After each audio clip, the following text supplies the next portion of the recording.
निवाण प्रणाम विष्णु समाज के सभी सज्जनों को। आज जांबा के अंदर जन जागृति मंच के नाम से जो मीटिंग हुई थी उसका पूरा प्रसारण मैंने देखा। तो उसमें दो तबकों के बारे में बात करना चाहूँगा, एक संतों का उद्बोधन और एक आम नागरिकों का उद्बोधन। आम नागरिकों ने जो अपने वक्तव्य दिए उसके अंदर दो व्यक्तियों के अलावा किसी ने अंतर्जातीय विवाह के बारे में कोई बात नहीं बोली। इसका मतलब ये जितने भी बुद्धिजीवी वहाँ एक्टिव हुए थे, इन दोनों के अलावा सबको अंतर्जातीय विवाह कुरीति नहीं लगती है। अगर उनको ये अंतर्जातीय कुरीति नहीं लगती है तो फिर उनको ये भी तो बोलना चाहिए था कि अंतर्जातीय विवाह कोई कुरीति नहीं है। आप वही घिसी पिटी बातें जो कई सालों से आ रही है और हर महीने हर जगह मीटिंग होती है, उन्हीं की बात करते रहे, वो भी उस पवित्र जगह पे बैठ कर के। शर्म हया ज़मीर सब गिरवी रख दिया। बहुत शर्म की बात है। और आप उस पवित्र स्थान पे रहते हो और जो दो व्यक्ति थे उन दोनों के जो वक्तव्य है वो मेरे ये जो वीडियो है उसके साथ में आगे जुड़े हुए हैं, आप सभी सुनना। एक और भी है, उसने इनडायरेक्ट रूप से बोला लेकिन उसकी बात से समझ में आ रहा है कि वो अंतर्जातीय विवाह के बारे में ही कहना चाह रहा है, लेकिन कहीं दबा हुआ है। अब मैं बात करना चाहता हूँ संतों से संबंधित। विष्णु समाज के अंदर पंच पंचायती का गढ़ जो सालों साल रहा है और एक पवित्र स्थली जहाँ पे विष्णु समाज के अनुयायी लाखों में साल भर जाते हैं, जांबुलाव धाम, उसके महंत श्री भगवान दास जी, जिन्होंने अपने आप को आज उजागर कर दिया कि वो बिक चुके हैं, बिका हुआ संत। एक शब्द नहीं बोला, एक शब्द अंतर्जातीय विवाह की इस कुरीति के बारे में, जबकि उसको पता है कि जितनी भी ये चीज़ें कुरीतियाँ बोली उसमें सबसे सर्वोच्च नंबर पे वो होना चाहिए था कि कितनी खतरनाक ये कुरीति अंतर्जातीय विवाह, ये समाज को तबाह कर देगी। लेकिन खौफ, डर और रोकड़ी, इन तीनों वजह से अपना ये जो ज़मीर है इस संत ने गिरवी रख दिया। शर्म आनी चाहिए। एक और भी संत आए थे, भागीरदास जी, काफ़ी चिल्ला चिल्ला के ये अपने प्रवचन देते हुए मैंने सुना है इनको कई बार। आज इनका मुंह बंद क्यों था अंतर्जातीय विवाह के बारे में? कितने में बिक गए आप गुरुजी?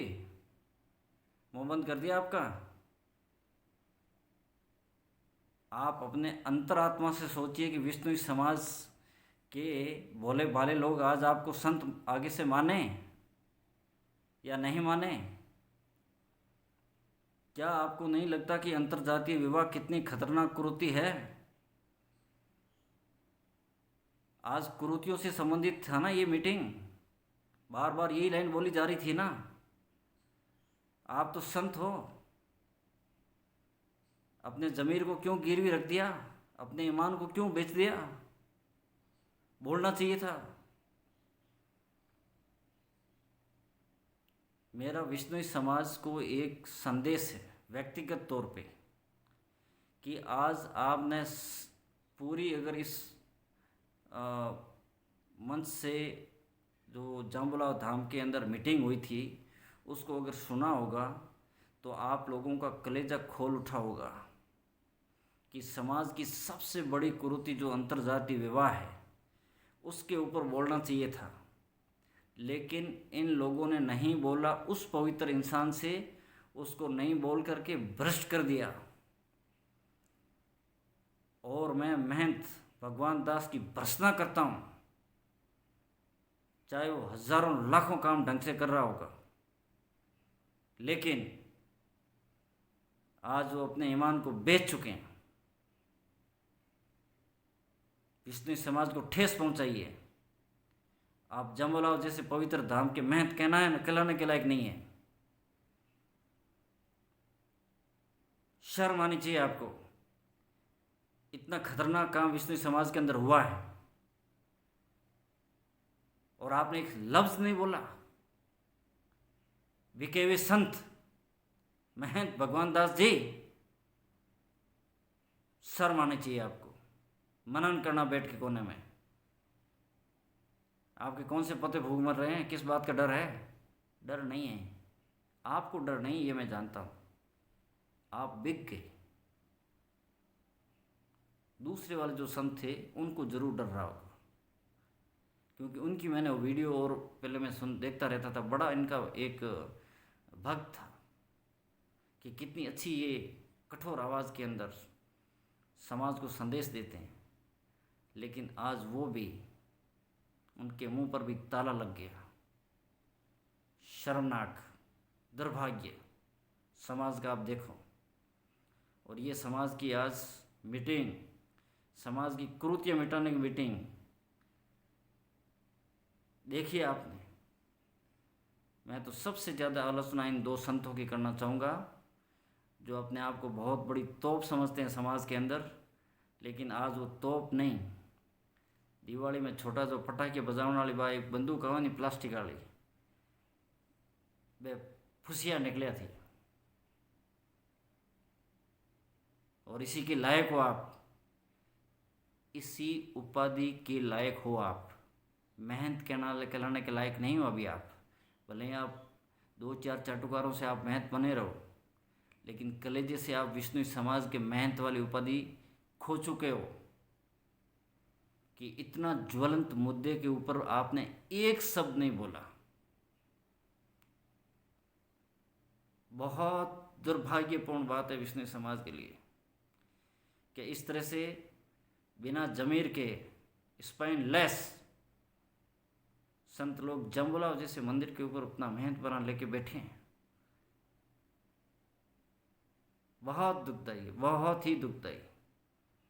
सोचते थे पहले कि पुराने ज़माने की बातें याद आती है कि जम्बुलाव से संत निकलते हैं तो लोग अपना चाहे का देगड़ा तक लको देंदा।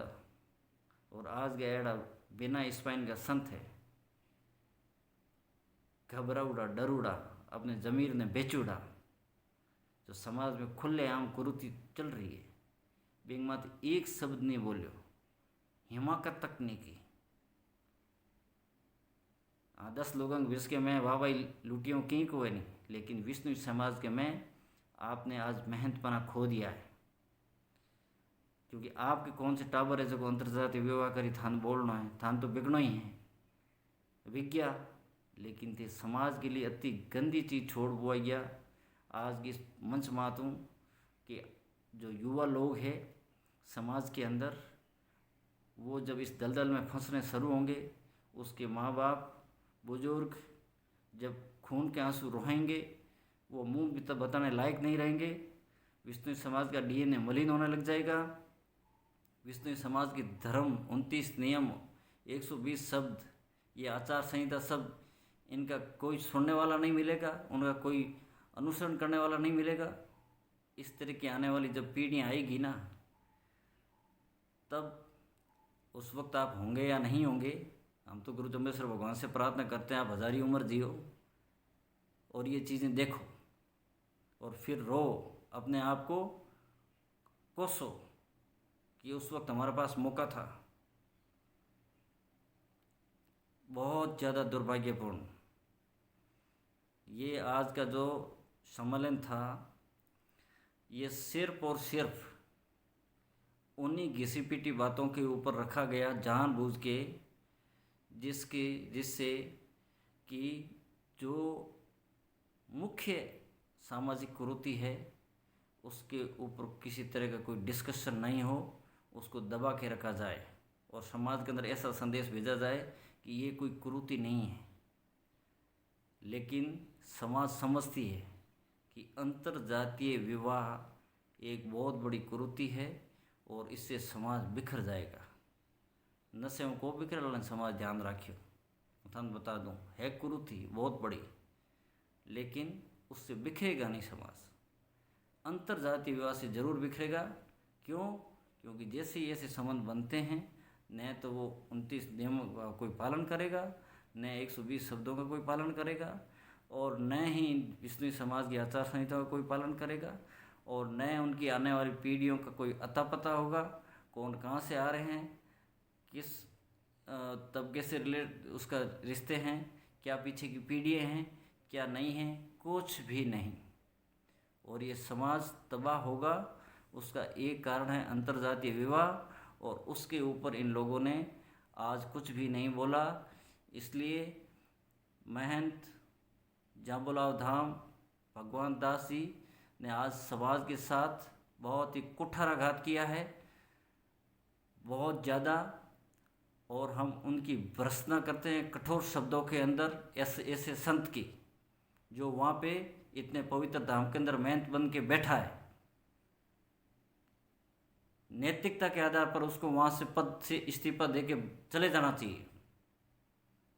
जो अपनी गौशाला बना रखी उसमें रहे और गौओं की सेवा करे। आप महंत जांबुलाल धाम के कहलाने लायक नहीं हो आज के बाद। और भागीरथ राम जी जो शास्त्री है, उनके लिए भी यही है कि आप जितना दाड़ दाड़ के बोलते हैं वो कुछ भी नहीं है। आज आपने बता दिया। बस इससे विष्णु समाज सीख लें। अब विष्णु समाज को आगे अपनी रणनीति बनानी है कि अलग से एक प्रोग्राम बनाएं, एक जगह देखें जहाँ पे सभी विष्णु लोग आ सकें, और ये जो कुरीति है उसके ऊपर अब हमें स्वयं एक्शन लेना पड़ेगा, तभी ये चीज़ आएगी। ये नहीं तो इन संतों के भरोसे रहोगे तो ये तो बिके हुए जमीर के लोग हैं। अंग टावरंग हपण करना कोई नहीं, आन थोड़ी दर्द है, दर्द तो आमण कालजग में है। आमणो कालजो कतो दुख है, बिंगो दर्द अंठा नहीं। यही मैं कहना चाहता हूँ। बोलो गुरु जम्बेश्वर भगवान की जय। एक ज्वलंत मुद्दा चल रहा है अंतरजातीय विवाह का। अपन जानते हैं हम एक स्वतंत्र देश में रह रहे हैं, यहाँ का संविधान, यहाँ के कानून है, और कानून में अंतरजातीय विवाह की कोई बंधन नहीं है, मान्यता प्राप्त है। मगर हर समाज की अपनी एक सामाजिक व्यवस्था होती है और हर समाज की अपनी मर्यादाएं होती है। अगर कोई लोग श्रेष्ठ बनने के चक्कर में या अपने आप को अलग दिखाने के चक्कर में अंतरजातीय शादी करते हैं, तो जो नीचे के तबके के लोग हैं, जो आर्थिक रूप से, शैक्षिक रूप से पिछड़े हैं, उनके लिए समस्या होती है। हमेशा समाज श्रेष्ठ लोगों का अनुकरण करता है, बड़े लोगों का अनुकरण करता है, और बड़े लोगों से अगर बुराई आएगी तो नीचे वाले को समाज में कोई कह ही नहीं पाएगा। मैं किसी व्यक्ति विशेष की आलोचना नहीं करता हूं, मगर अब चूंकि पूरे समाज में एक ज्वलंत मुद्दा है कि हमारे समाज को अपना आप को संरक्षक कह रहे हैं, अपना आप को रतन कह रहे हैं, और रतन के परिवार से संरक्षक के परिवार में अगर अंतरजातीय विवाह होने शुरू हो जाएंगे तो हर युवा को ये कहने का, आप किसी को कहने की स्थिति में नहीं रहेंगे। तो इस बात पर भी मंथन करने की जरूरत है। अगर किसी को अगर कोई मजबूरी में शादी हो जाती है तो उसको समाज का मुखिया बनने का कोई अधिकार नहीं है, समाज का रतन बनने का कोई अधिकार नहीं है, समाज का संरक्षक बनने का कोई अधिकार नहीं है। अगर उनके बस में नहीं है तो उनको समाज से माफी मांग करके और अपने पदों से इस्तीफा देना चाहिए। समाज में संरक्षक और मुखिया वही रहेगा जो समाज की मर्यादाओं को पालन करेगा। तो इसी के साथ मैं अपनी वाणी को विराम देता हूं। जय हिंद। भाई साहब ने अंतरजातीय विवाह के बारे में क्यों बताया? क्योंकि जो ये 30 सूतक 5 ऋतु न्यारो और शेरा करोड़ सुना, जो समाज ये 3 धर्मों को नहीं मानता है, उनका आचार विचार, उनका रहन सहन, उनका खान पान हमारे समाज से मेल नहीं खाता है। इसलिए अंतर जातीय जो विवाह होता है उसको घोर निंदा करनी चाहिए। हमारा बिश्नोई समाज है, कोई भी समाज हो, सभी समाज एक समान है। अगर हम में से कोई भी व्यक्ति एक भी प्रकार की और किसी भी प्रकार की ऐसी गतिविधि कर दे जिससे समाज को और हमारे समाज के प्रतिष्ठित बुद्धिजीवियों को, इन सभी साफे वाले व्यक्तियों को नीचे देखना पड़े, तो यह बात समाज को स्वीकार नहीं।